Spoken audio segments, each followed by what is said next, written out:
Chers bien-aimés, je vous adresse mes salutations très chaleureuses d'amour au nom de Jésus-Christ. En ce moment aussi, nous sommes toujours dans le campus de l'hôpital que le Seigneur nous a permis de construire. C'est notre hôpital de la nouvelle vie, un lieu d'espoir et de guérison. C'est derrière que se trouve le bâtiment de l'hôpital. Beaucoup de gens viennent à l'hôpital chaque jour. Ils en tirent de grands bienfaits et sont bénis. Gloire au Seigneur. En ce jour, aujourd'hui, le Seigneur veut vous dire quelque chose de très spécial. C'est une chose vraiment importante que nous devons garder dans notre cœur.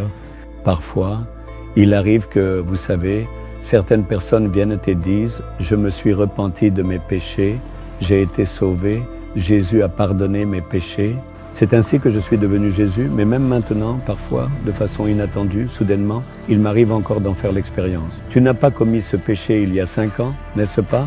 Tu n'as pas fait cet autre péché il y a 10 ans, n'est-ce pas? Maintenant, es-tu vraiment devenu un grand saint ou bien une grande sainte?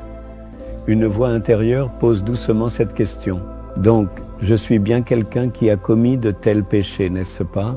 Cela me tourmente la conscience. Je n'arrive pas à prier, je n'arrive pas à être en paix. Oui, je suis bien quelqu'un qui a fait de tels péchés. Le doute s'installe. Est-ce que mes péchés ont vraiment été pardonnés? Un tel combat est-il déjà survenu dans votre vie spirituelle? Oui, c'est exactement ce que je ressens encore aujourd'hui, comme si quelqu'un me parlait ainsi en ce moment. À votre avis, qui pourrait bien parler ainsi?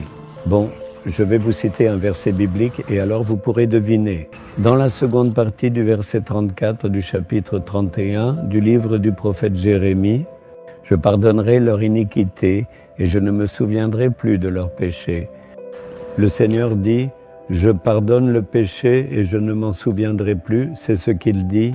Alors, que signifie le fait que ces anciens péchés reviennent à l'esprit? Cela ne vient pas du Seigneur, mais de notre adversaire, le diable, qui nous rappelle même les péchés que le Seigneur nous a déjà pardonnés, créant ainsi un sentiment de culpabilité et troublant notre paix. Mais le Seigneur dit, je t'ai vraiment pardonné, oui, j'ai oublié tous ces péchés. Un homme vient à Jésus et dit, Seigneur, je suis un pécheur. Lorsque dans la prière, il confesse ses péchés et demande « Lave-moi par ton sang, pardonne mes péchés », que se passe-t-il? Le sang précieux de Jésus-Christ nous purifie véritablement de tous les péchés. Un miracle véritablement invisible à nos yeux se produit, notre cœur est purifié, alors le lourd fardeau du péché qui était dans le cœur disparaît et une grande paix s'installe. Ce sentiment de culpabilité, ce tourment intérieur « Oh, j'ai péché », j'ai commis une faute, ce poids de la culpabilité s'en va. C'est alors que la véritable paix arrive, une joie profonde naît dans le cœur en réalisant que Jésus a pardonné tous mes péchés.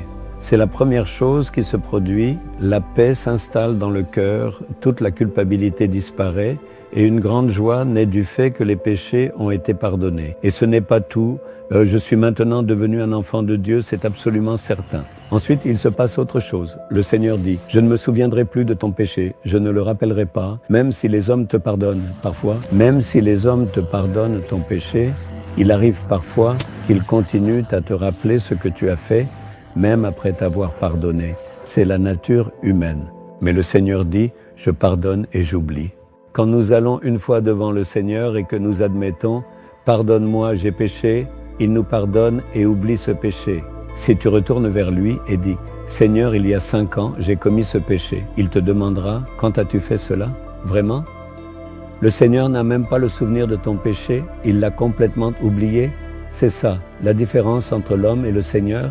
Il pardonne et oublie véritablement le péché, c'est pourquoi en effet le verset dit « Autant l'Orient est éloigné de l'Occident, autant il éloigne de nous nos péchés. » Dites-moi, quelle est la distance entre l'Est et l'Ouest? Voyons, si vous allez vers l'Est, continuez sans vous arrêter. Vers l'Ouest aussi, sans fin. C'est à une telle distance qu'il a éloigné nos péchés de nous. N'est-ce pas une immense joie? Donc dès que je confesse mon péché à Jésus-Christ, il me pardonne et éloigne tous ces péchés de moi. Il les met loin de moi. Je n'ai plus besoin d'y penser. C'est le diable qui essaie de nous rappeler sans cesse ces choses pour nous donner un sentiment de culpabilité. Alors, vous devez dire, Satan, il est vrai qu'autrefois j'étais dans le péché. Mais maintenant, le sang de Jésus-Christ m'a lavé et purifié. Je n'ai plus aucun lien avec ce péché, cela ne me concerne plus. Je suis un enfant de Dieu. C'est ainsi qu'il faut répondre. Ce n'est qu'en confessant votre foi que vous pouvez vaincre le diable. Alors seulement il aura peur et s'enfuira. C'est en profitant de notre manque de foi qu'il parvient à entrer en nous. Alors que devez-vous faire? Dire, Seigneur, je te remercie de m'avoir pardonné. Merci de m'avoir oublié tous mes péchés. Lorsque vous louez ainsi, vous verrez cette joie. Dites-moi, Satan se bat-il avec vous maintenant? Aujourd'hui, il faut le vaincre. Dites-le ainsi, Jésus, merci de m'avoir pardonné mes péchés. Merci sincèrement de l'avoir oublié. Du fond du cœur, merci de l'avoir éloigné de moi, aussi loin que l'est l'Orient de l'Occident. Merci de m'avoir rempli de paix, de sorte que je n'ai plus aucun lien avec ce péché. Merci, merci, merci. Au nom de Jésus et de tout mon cœur. Amen. Amen.